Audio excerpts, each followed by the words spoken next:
kerajaan di sini. Peguam negara, ketua polis, semua ada. Alhamdulillah kita ada nikmat di negara Malaysia tercinta ini.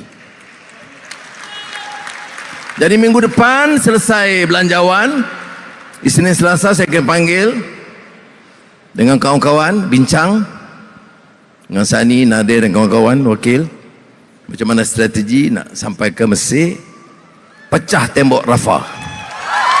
Takbir! Takbir! Dan kalau boleh minggu depan setelah berunding dengan mereka, saya akan hubungi Presiden Abdul Fattah Sisi, Presiden Mesir. Takbir! Allahu Akbar. Mudah-mudahan laluan itu lebih mudah. Yang penting apa? Untuk apa?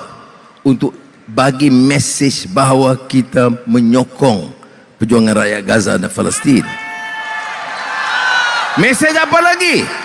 Dunia tidak boleh membisu.